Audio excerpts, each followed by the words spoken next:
За тэгээ 12 жилийг ер нь бол хүмүүс маш сайн бас ойлгох ёстой л зүгээр нэг олон жил барж жил хүрж жил энэ гэж ирээд байх нь чухал биш. Бас цаана нь бол ягаад ямар эвгээл гэдэг юм уу, ямар эцдүүд гэдэг юм уу, ямар хүчин байдгийг гэсэн мэддэг байх хэрэгтэй.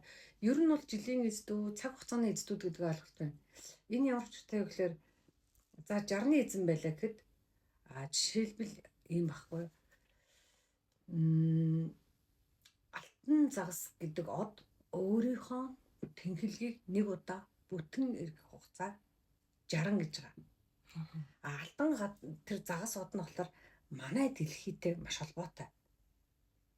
Нарны аймагтай амин холбоотой, Сүнзангарагтай холбоотой, Хүйн таван одтой холбоотой, дэлхийтэй холбоотой. Өөрөөр хэлбэл 5 махбод 12 жилийг бүхэлд нь хариуцдаг тийм од баггүй. Алтан загас 5 твийг бүтээсэн од гэж хэлээ да. 5 твийг бүтээгээд 5 твэгт оршихуй бүхэнд амьдрах одоо бодголуудыг сүнсгэлүүдтэй бүтээгээд хариуцах эзэдийн бас тохон томилсон тийм том од. Одон гэр гэдэг одон гэр гэж нэрлэв. За тэгэнгүүт тэгвэл дараа нь юу гэхээр 12 жил гэдэг ойлголт гарч иж штэ. Энэ мөчлөг ханаас гарсан юм бэ хүмүүс гэх. Тэгэхээр 12 жил ямар ч үстэй гэхээр манай нарны аймагт Бархасбад гараг одоо ноёлж авдаг гэдгээр нар чухалч гэсэн одоо мэдж байгаа да наасагийнхан бол хамгийн том од нь одоо гариг нь Бархасбад гариг юм байна. Тэгээ Бархасбад хамгийн одоо их хүчтэй цацраг ялхруулдаг хэмжээний тийм галбаат цацраг ингээд ялхруулад ингээ хэмэл дагуул бай станцууд сансрын станцууд ойртож очтдгүй штэ. Тийм чухал од л доо. Одны гариг л да. Тэгэхээр Бархасбад гариг нарны одоо нарыг бүтэн 12 жилдээ нэг удаа 11.8 12 жилд нэг удаа бүтэн тойрдог. Тэгэхээр тэндээс үндэслэж 12 жилийн тухай ойлголт гарч иж байгаа байхгүй дандаа л тэнхлэгээ эргэх тухай ойлголт ярьж шээ. Тэгэнгүүт 1 жил гэдэг ойлголт хангас гарсан тий. Тэгэхээр 1 жил ойлголт гэдэг ойлголт чинь манай дэлхийн 1 жил 365 нарыг нэг удаа бүтэн тойрдог.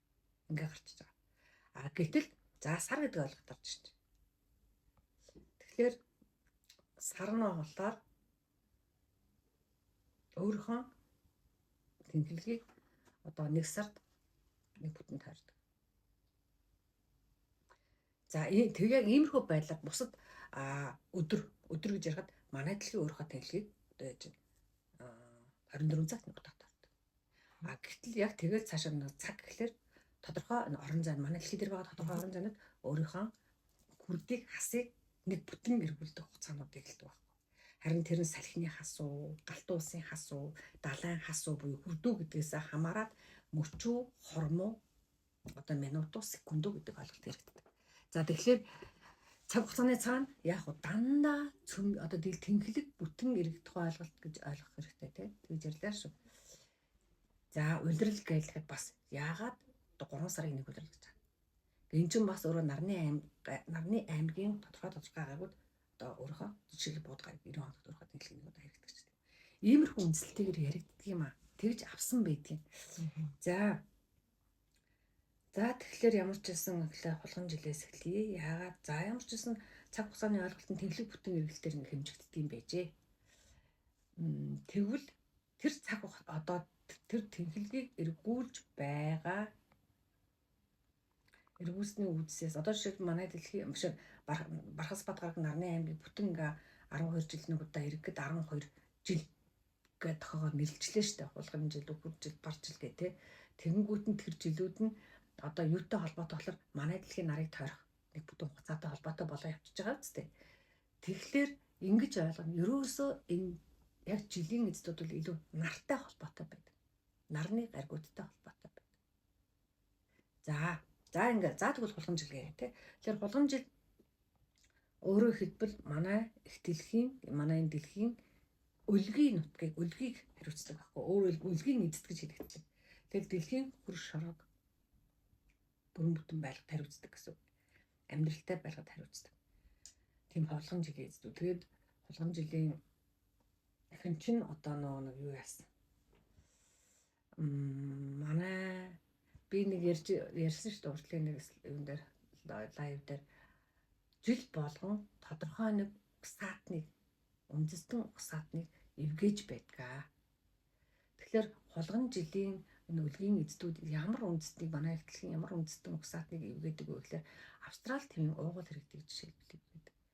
Австрали төвийн уугуул иргэд дотор жишээлбэл анангуучууд ордог. Өөрөөр хэлбэл Квинсланд мужийн улууруу тэр хайрхны айс савд байх тэр эзэдийг гэсэн үг байхгүй анангуучууд уугуул иргэдэг эвгээдэг. Тэндээс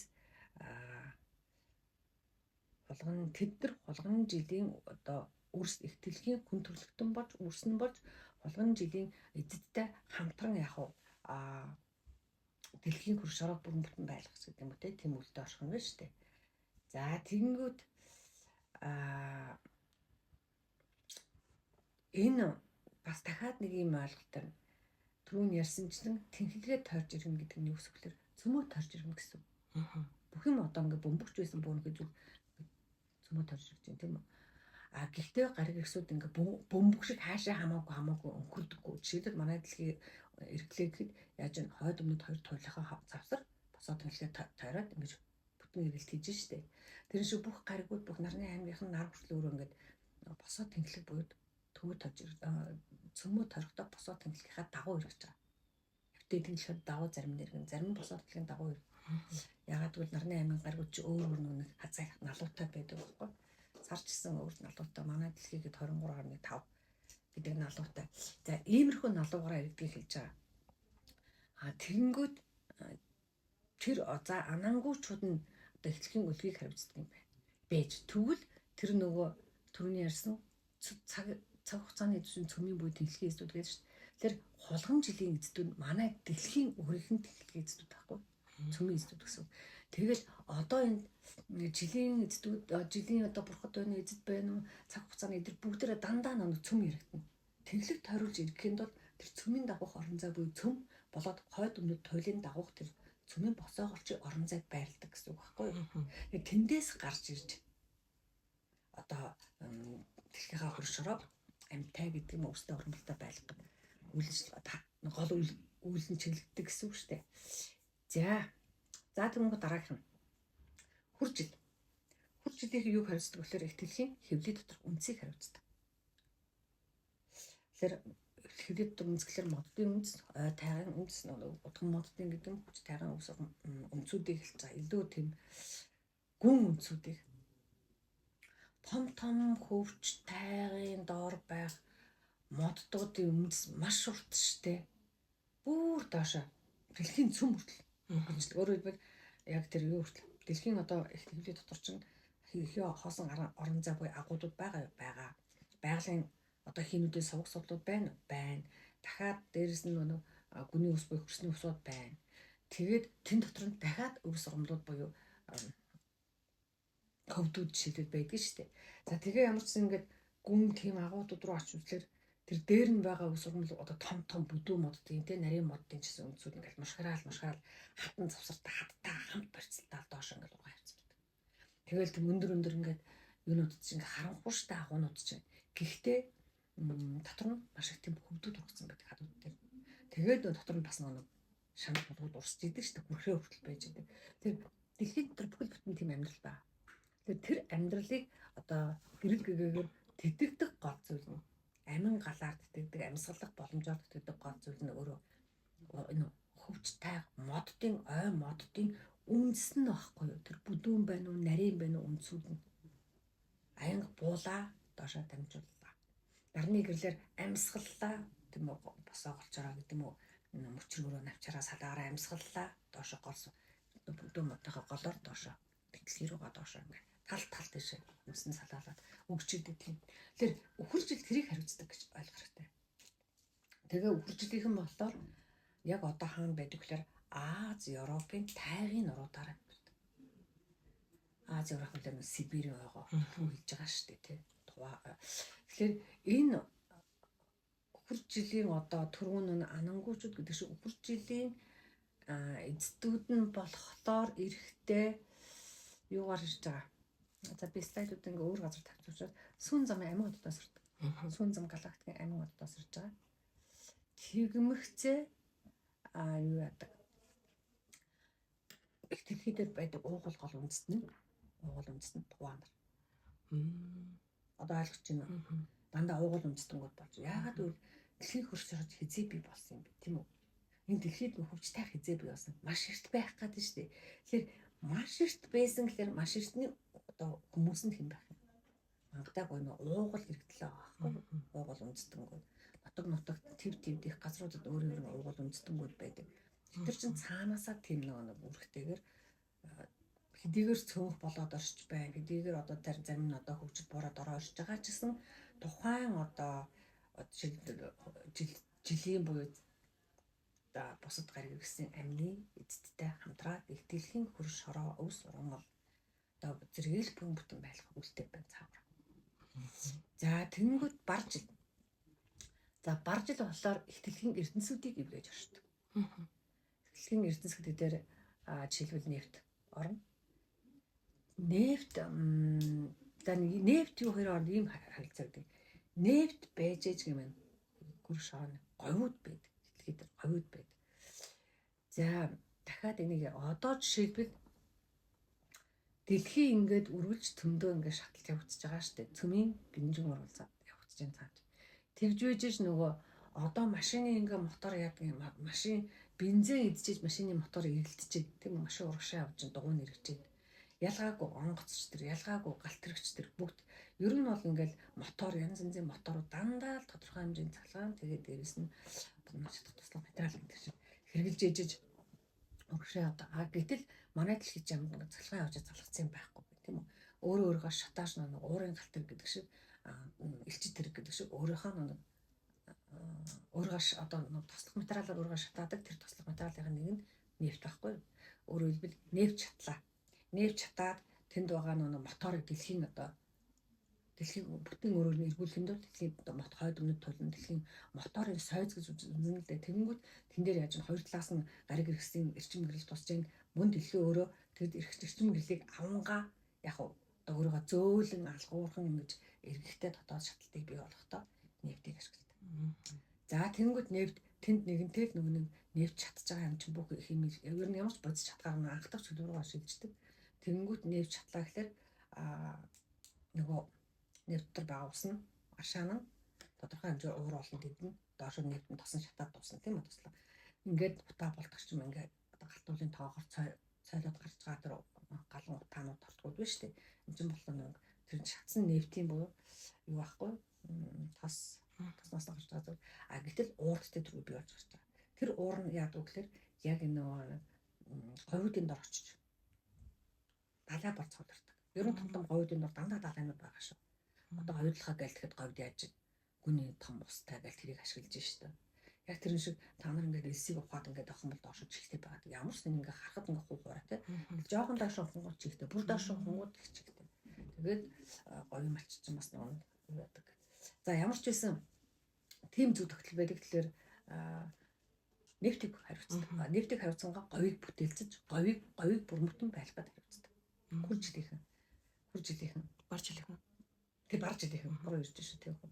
Баржилийнхэн. Тэг баржилийнхэн хаанаас ирсэн бэ гэхээр кету гаргаас ирсэн байна. Кету гаргийн цөмөөс ирэх нь. Тэгэхээр кету гараг чинь бас мэдээж иргэдтэй байна. Тийм үү.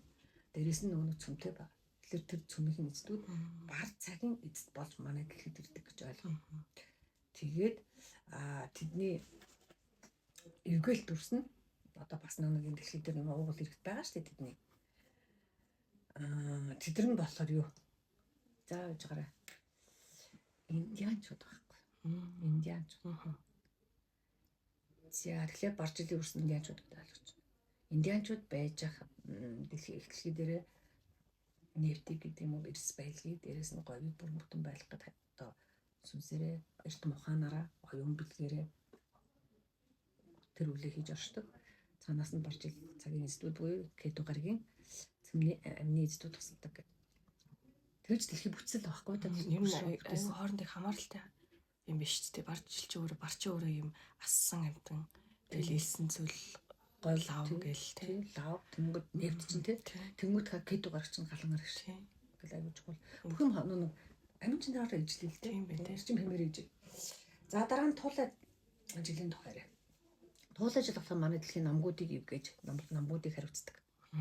Тэгэхээр намгуудад юу байдаг гэхээр дэлхий дээр байгаа олон төрлийн амьтдын анхны нөгөө нэг амьууд, эсүүд, амтанхнууд гэдэг юм уу жижиг бичлэг амьтнууд намагт олноороо мөрчд бий болдог.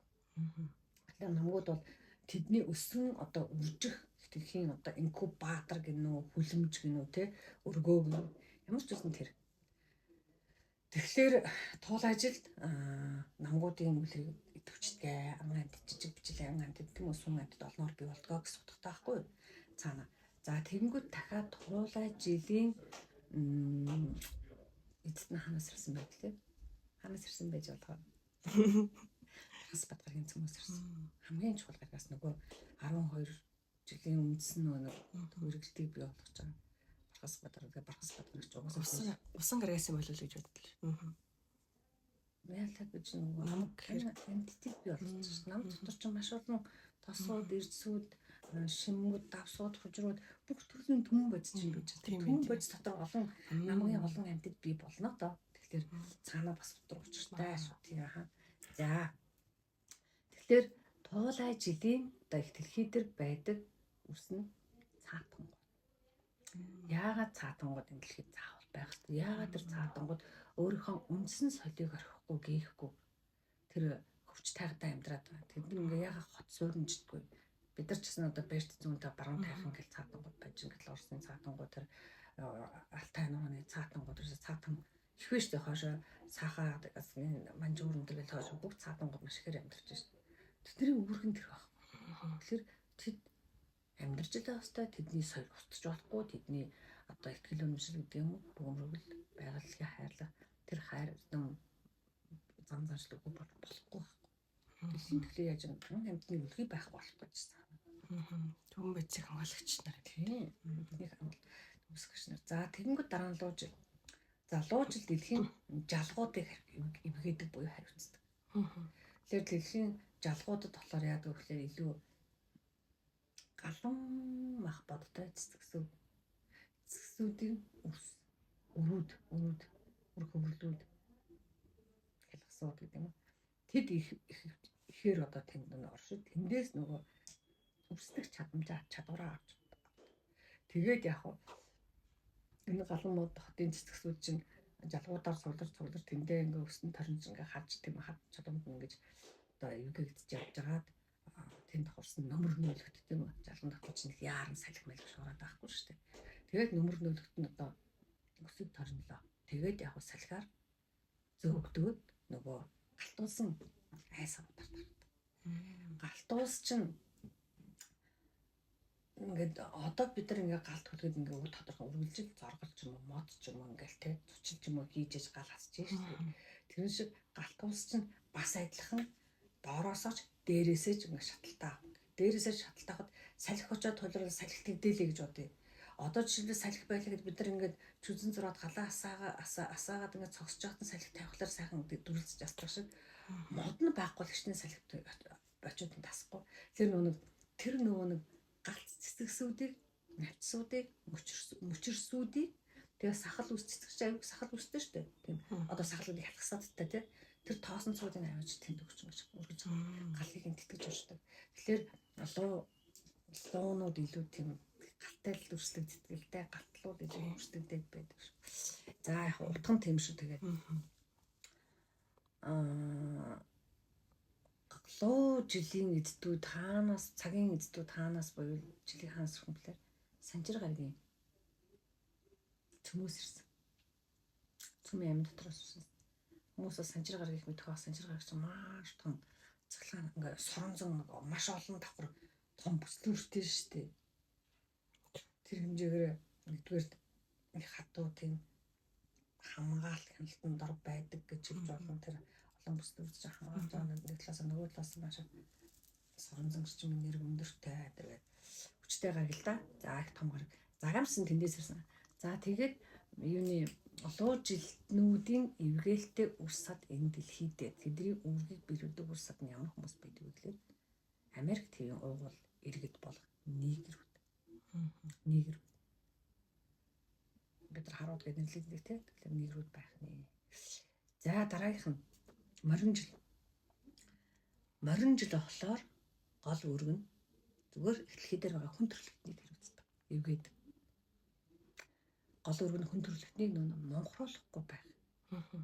Хүн төрөлхтнийг монхрох юм бол одоо ядчил юу гэдгийг мэдэхгүй юу өмсгөө мэдэхгүй. Буруу зүрх үг үйлдэлтэй байгаа л одоо өнөөдөр ингээл өвчнөд ингээл нийт даяараа ингээд тахал гэдэг хайхад янз янзын тахал өвчин нэрвчж байгаа тэр хэмжээгээр дархлаа нунж байна, ген нь устж байна тийм үү? Энэхээр дэргээл ярих юм бол гений дороотолд орж байна, оюуны маш их дороотолд орж байна. Зөвхөн амьтнаас уг нь ялгардаг оюун ухаанд хүн гэдэг өөртөө нэрэлцдэг юм уу? Гэтэл үүндээ амьтнаас ялгаад байна уу гэдэг үг биш шүү дээ. Уулгатанд байгаа амьтд өөрийгөө хамаагүй эрүүлэнх аваад өсөж үрж явчих чинь гэтэл хүн гэдэг амьтан өвдөөл эмнэлгийн үе захаал байна гэдэг чинь яаж амьдрахаа яаж амьсгалахаа юу гэдгийг ч мэдэхгүй болсонтой л холбоотой шүү дээ. Тэгэхээр морин жилийнхэн бол тэрнээс хүн төрөлхтний оюун ухааныг хариуцдаг гэдэг утгаараа морин жилийн эсрүүд маш эрдэм ухаан одоо амьдралын үнцэн гэдэг юм хэцүү зүйл одоо тийм зүйлийг таниулдаг л да. Тэгээд хүн төрөлхтний мунхруулах гэсэн далтын хар санаа гэдэг юм уу, харийн бодлого гэдэг юм уу, харийн гаргийнхны үг үйлдэл одоо тодорхой хэмжээний тогтолгоонд өртөөд эхлээд өнөөдөр их шиг хүн төрөлхтнүүд оюун санааны өвчин юмыг тусаад ирэх юм бол алтан ургийнхан буюу одоо нэг морин жилийнхэн ч алтан ургийнхан байдаг нарнаас иддэг. Нарны амьд дотроос ирдэг алтан ургийнхан байдаг учраас алтан ургийнхан хүчээ авч гарч иж төрийн хэмжээнд төрийн бодлогоор ард түмний сангийг гэрлүүлдэг юм хүн төрөлхтнийг авран хамгаалах үйлсийг эхлүүлдэг. Ер нь бол төр буруу цанс болж ард түмэн бурууддаг. Төр зөв байх юм бол төр оюун ухаантай байх юм бол төр ард түмнээ гэсэн хүн төрөлхтнөө гэсэн сэтгэл зүрхтэй байх юм бол хүн төрөлхтөн сайхан амьдрна. Тэр төрийн өмнө самунд төр буруу хүмүүс гарах гэдэг юм уу? Төр өөрөө жоохон оюуны дараатлал, оюун санааны дараатлал орох юм бол ард түмээ бага гоногчж байгаа байхгүй. За тэгэхээр тэрний эсрэг бол олон жилийн ирдэг шүү. Тэгэхээр алтан ургийнхан байх нэ. Марж илээ. Тэгээ хөв толботнууд байх нэ. Бас нэг тодруулж хэлэхгүй бол нөх хүмүүс маань ганцхан монголчууд л алтан урагтай гэж бас нэг ойлгохны хандлагатай. Алтан ураг маань Японд бас одоо нөө төрдөг грек, ром дэлхийд даяар л бас хөв толботнууд цаанаас мэдлж байгаа газар зөндөл биш үү? Хөв толботой үрс мэдлдэг газар. Тэгэхээр тэдний нүүд хөв толботнуудын нүүд хичнээн алтан ургийнхан байна. Тэ? Тэгээ алтан ургийнхан гэдэг чинь андшгүй л дээ. Цаанаа л нэг ихтгэлхийгээ хайрладаг. Цаанаа л эрдэм ном дуртай. Үнэн одоо алтан дээр үнэ айлгуудад шийдвэр ингээл яриад эхлэх юм бол хүссэн хүсээгүй яс цусаараа тэд нар чинь алтан ургийн үрсадууд тэрийг хуудлаа энэ станаар уншиж хэрэггүй шүү гэж хизээч шийдвэр хэлэхгүй л ахгүй юу та. Тэгээд алтан ургийнхан илүү их алтан нар хэршүүдтэй. Алтан наранд мөрөгдөг, залбирдаг, дээдэлдэг гэх мэтлээ. За тэгээд ихтгэлхийгээ мэдээж маш ихээр хайрлж хамгаалдаг. Тийм л байгаа. Хэрвээ сүнсэн л гимтчихгүй бол сүнсэл худалцчихгүй бол гэж ярий да. За тэр тусдаа асуудал тий. За могой жил дэлхийн шандуудыг хариуцдаг. Буюу эвгээд шандуудад одоо өндөр усаас бурсаж байгаа шандууд, говь цөлөөс гарч байгаа шандууд биш бүрдүүд. За шандуудад ан амьтад хүмүүний үндэс болсон, ан амьтдын болоод хүний үндэс болсон амьуд ирж үрждэг. Амхнууд ирж үрждэг. Тэгээд тэд нар шанд өөрөө маш их тийм гоё шаргал устай дотор нь ангир урах шиг тийм шимүүд байдаг. Маш их зөвхөн аршаанд одоо тодорхой шимүүд байна, тийм үерцүүд байна. А шандад болохоор бүр нөө дэлхийн үрсний гүнээс гарч ирдэг. Сүүн гэж хэлээд ангир урагтай адилхан гэхэлэр маш их тийм төмөн байцууд байгаа.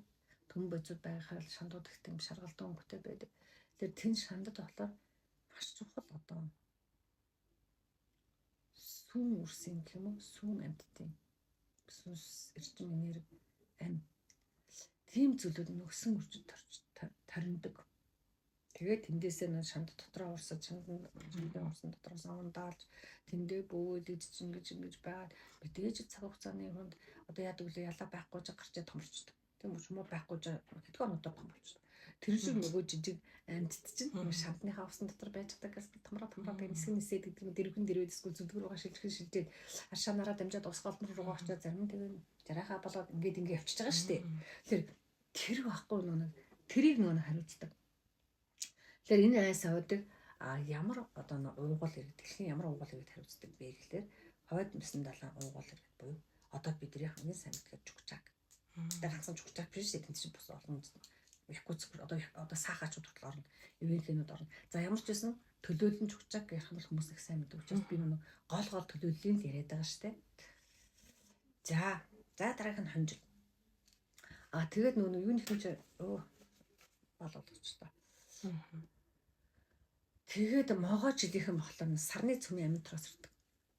Сарны цөмийн амьтраас ирдэг. Хойд мөсөн далай сарны цөм сарчин мөсөн гарах шүү дээ. Ер нь л усын амьд ингэж живдэг шүү дээ могож. Мөсөн гарах шүү дээ. Тэгээ хойд мөсөн далай чинь тэр чигээр мөс мөнгө зэвдэг байшгүй. За учиртай. За тэгмүү дараа нь хонжил. Хонжил болоход хонжилын эздүүд хаанаас ирдэг вэ гэхээр эхтлэхийн манан будна. Ер нь тэд эхтлэхийн манан будна цанх хүргийг хариуцж оршдог. Тэгээд энэ цанх хүргт юу байдаг вэ гэхээр салхины амьтад, жигүүртэн амьтад амьдардаг. Тэд амьдралынхаа гараа хэлдэг. Одоо жижигхэн шумуул тийм үү? Жижигхэн олон нисдэг амьтад болж та амьтдууд ингээл олон болдог. Тэнгүүд бас хормос тэнгэртүү амьдраад байгаа. Энэ цанх хүргэн салхины орон зай жигүүртэн шууд амьдарч. Тэр нар чинь огцом шууд том болдгоо шүү дээ. Одоо бас л адилхан жижигхэн байж байгаа тэгэл ингээл жижигхэн ч том ч гэж амьдарч байгаа шүү дээ. Тэр жижигхнээс нь эхэлж амьдралын хүнсийг одоо тавьсан орон зай цанх ураг салхинд тэтэр байх нь шүү дээ.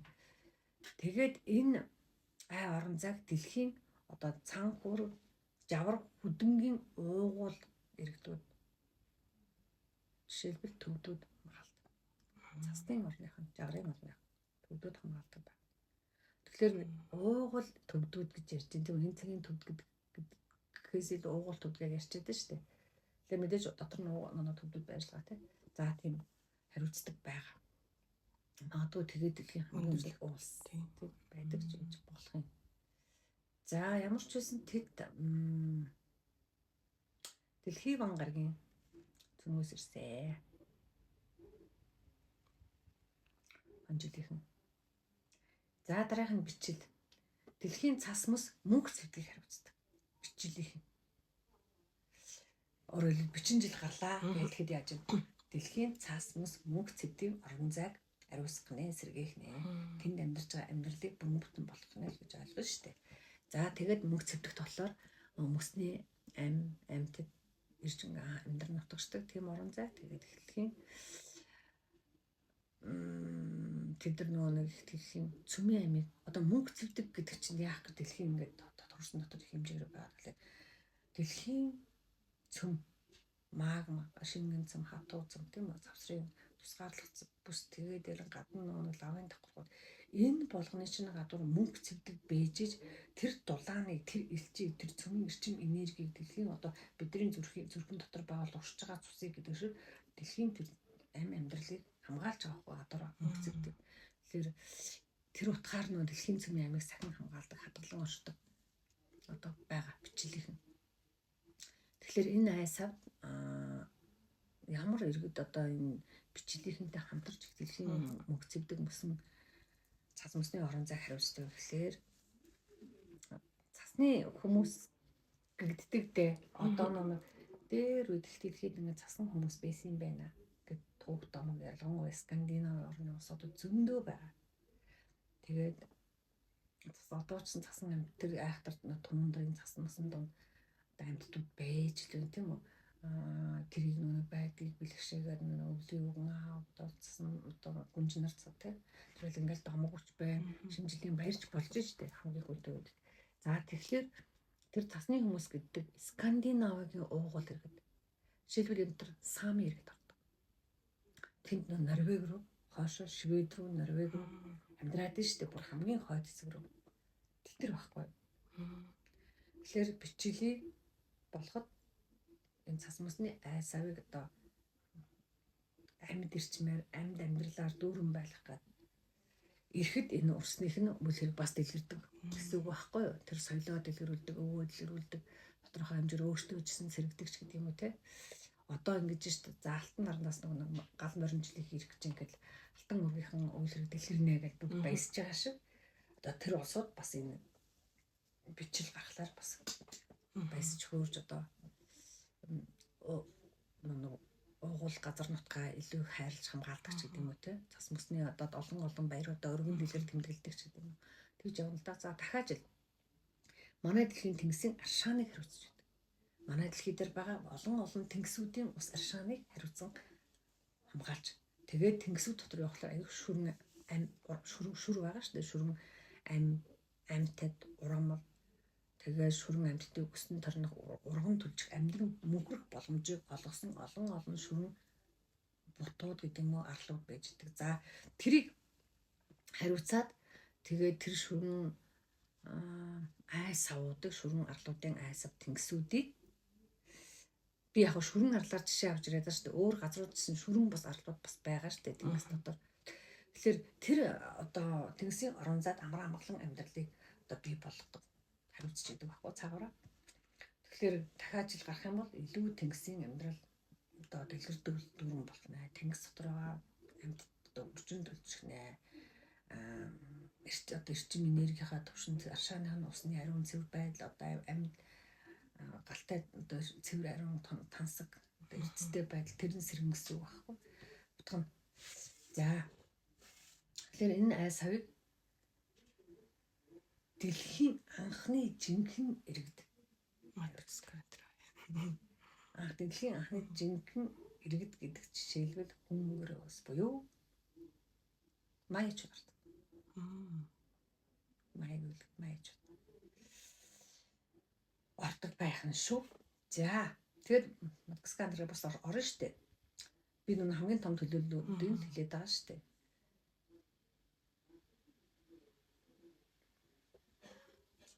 За тийм ханаас ирдэг гэж. Ханаас ирэх хүн бидээ сүүн замаас ирнэ штэ. Сүүн зам аймаадаас шүү. Тийм тий тэнгис талаа. Майячуд штэ. Сүүн ээжуд штэ. Май гэж тийм. Тэгээд майячуд хамгийн гоё. Майячуд одоо үлгэх гэсэн ямар гоё хөвчтэй Мексикэн. За тэр утгаараа ингээд бодоход бүр гоёо гоё. За тэгэнгүүт дараа нь нохойжл. За нохойжлынхан манай дэлхийн ширэнгэн ог маань хариуцж байдаг. Ширэнгэн ог.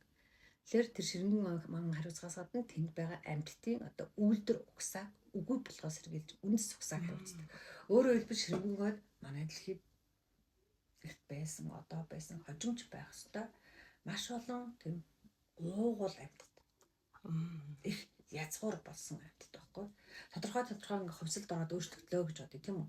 Гэхдээ яг үндсэн уугуул амьтад нь анх юу байсан тэр амьтад нь ширэнгэн ог гэдэг. Тэгэхээр тэдний үйлдвэр угсаа одоо унган тэр дүр төрх гэдэг юм хэв шинжийн хариуцаад генийн санг сэргээгээд байждаг. За одоо энэ төрөл зүй цөөрөх гэдэг шүү. Энэ төрлийн бич цөөрөх гэдэг шүү гэдэг. Энэ төрлийн одоо ямар гэдэг шууд одоо ховдох гэдэг шүү гэл ингээл хэрэг. Амтны айц чинь банхар яваад шүү дээ. Тэгэхээр тийм ямар тийм тэрэн шиг дүрээрээ бол дүр нь хойжил учраас тийм. За тэгэнгүүт тэд яасан бэ гэхээр тэднийг бол юу гэж хэлдэг вэ? Сарны хүмүүс гэж нэрлэдэг. Уг нь бол манай дэлхийн хувьд бол уугуул угсаатнуудын тэргүүн угсаатан. Нэг уугуул угсаатан гэдэг ингээ олон хэлэгдэж шүү дээ. Тэгэхэд энэ төр чинь тэргүүн угсаатан гэж хэлэгддэг. Бас угсаатангууд байдаг. Алмасууд.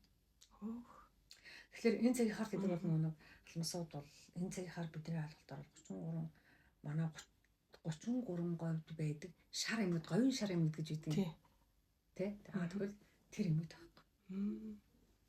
Уугуул хэрэгтэн. За тэгээд тэдний зарим нь одоо ч дэлхий дээр байгаа. Угаасаа байх хэвээр юм чи уугуул үндэстнүүд байх хэвээр. Тэгэхээр би жишээ болгоод ярьчих гэж байгаа шүү. Уугуул үндэстнүүд угсаатангууд маш олон. Хэдэн одоо мянгаараа байгаа тий. Тэгэхээр төлөөлөл нь жишээлбэл Хоккайдогийн угсаатнууд буюу Хоккайдо аралд очиж сууршсан айнуучууд тэдний үр удам. Жишээлбэл тэдний үр удам гэж ярьсан шүү дээ. Японд юм шүү дээ. Айнуучууд Японыхоо яг Хоккайдо арал дээр байдаг. Яг Япон гэхээс илүү айнуучууд үр удам. Тэгэхээр яг айнуучууд бас ингээд төрлөөсөө жоо өөрчлөгдсөн гэсэн юм байхгүй. Би ч Африк төсөөлөдсөн чи. Яг нэг л төлөөлөл нь шүү дээ тий. Зөв. Би яг нэг ярьдаг нь бас хүний үүслийг бас хүмүүс тайлбарлаж үзлээ байхгүй. Бид нар ч бас дэндүү нэг үүслээ сайн мэдэхгүй л биш тий. Домог уншихгүй, үлгэр уншихгүй байна. Тэгээд бусад улс үндэстэнгүүдийн өв соёлыг судлахгүй байхаа хэрэг үүслээсээ холдоод байгаа. Тэгээ эмийг нүүн сэтгэлээр өнцгийг хар сэтгэждэг. Тэгэл баг ингээл алгас гэж ярих юм бол баг одоо хөдөлж Майя гэдэг үндэстэн байсан гэвэл баг зарим гайхахаар л байгаа шүү дээ. Гэхдээ Майягийн үлгийг байж лэн Майягийн цаг тоолог байж лээсэн Майягийн маш олон эрдэмтдийн гэдэг одон орончдын математикч нарын хийсэн тэр геометрч тий. Тэдний хийсэн бүтээл эрдэмүүд яг тодорхой хэмжээний шинжлэх ухааны ололтын хүрээнд гэдэг юм түүхэн үргэлжлээд байж лээдэг.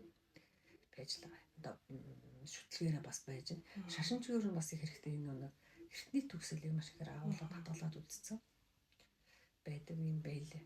За дараа нь хааж. Тэр хамгийн сүүлийн жил хааж болохоор дэлхийн хээр талыг хариуцсан. Одоо ингээд дэлхийн дандаа үлгийн эзэд байгаа үстэй жилийн эзэдүүд чинь тийм их дэлхийг бүтээлсэн хүмүүс байна. Дэлхийг бүтээгээд дэлхий дээр амьдралын олон үлгийдийг янз янзын хэлбэрдүүртэй байгалийн тэр орд рүүнүүдийг бүтээгээд дээр нь тэнд амьдарч байгаа амтан болоод амтан болоод хүн бүгдийг хариуцж 12 жилийн эцэд. Тийм утгаараа одоо жилийн жил гарахлаар маш баярлалаа бэлгэшээгээд ингээл улс орон даяараа одоо хаан аль замаагүй үндэстэн төдөл тэмдэглэдэг шүү дээ. Зул сарын баяр тий одоо Пасха цагаан сар шинэ жил гэх ингээл тэмдэглээд цаанаа өгөн тийм бэлгэлтэй. За дэлхийн хэрдлийг хариуцсан хамаг бүгдтэй хамт дэлхийн хээр талд байгаа бүгдтэй хамт хариуцсан үүрэгтэй байдаг. За тэгэхээр энэ хээр тал дэлхийн хээр талд юу анхны ямар амьтад бий болдог одоо ч юу бий болдог гэхээр дэлхийн хэвлийн дотор доод төвд амьдардаг амьдралыг тэд бүрэн болгодог. Доод төвд ирж амьдрах амьтдууд жишээлбэл тэнд ургах үс гомлууд тэнд урсах гол мөрөн талай тэнгист амьдрах тусын амьтад. Тэр бүгд нэг энэ хэр талаар дамжиж төрхөн олж бийжиж одоо нэг эрчмээсээ бийжих нь биш сүнснээсээ эрчмээсээ бийжиж энэ амтан бичил амтан эс амтан болох тэр гараагаа тавьдаг. За тэгээд энэ гахаа жилийнхэн хээр тал байгаа тэр амьтдаа ингээ өсгөөд хамгаараад өчигдөд хооллоод өмлөө тэгээд доошо тэр дэлхийн гүнд өвгдөөд нэгэн эцэг өвгдөд хүлээлгэж өгдөг байхгүй үлгэрдэн ярих юм бол тэр үлгэр шиг ярих юм бол домог шиг ярих юм бол за тэгээд энэ дэлхийд одоо тэр энэ одоо саяын гахаа жилийн үлгий биш дээ хээр талуудтай энэ дэлхийд анхны дэлхийн уугуул иргэд гэх юм бол хэн одоо ямар иргэд байсан бэ гэхээр хөөрхөн мангасууд байсан. Буюу мангасуудын одоо энэ цагийн төлөөлөл нь үрүүд нь халимгууд жишээлдэг. Тий. Тэр мангас гэдэг нэр нь амар юм шивддэг гэсэн утгаар биш. Тэгээд юу нэг мангас ингээл годоо доод твээс гарч ирдэг шүү дээ. Доод тэнд амар өдөртэй амьд байдаг нэр гэдэг. Илгүүд ороос галынхан одоо тамийнхан ороос энэ гэдэг шүү. Доод тэнд амьдрах амьдтын тэгээд оросоос яг мангасын бичлэг их олддог шүү дээ. Тийм. Тэгээд нэг талаасаа нөгөө талаасаа нэг халимгууд чинь аюу харамтай тэмцдэг. Бас их эр зоригтой. Эглэхийн хэлснээр тийм.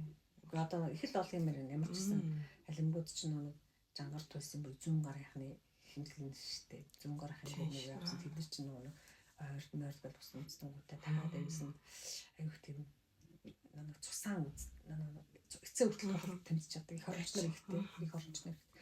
За ямар ч гэсэн тийм. За ингээд 12 жил байгаа. 12 жилийн 12 үлгийг нь ярьлаа.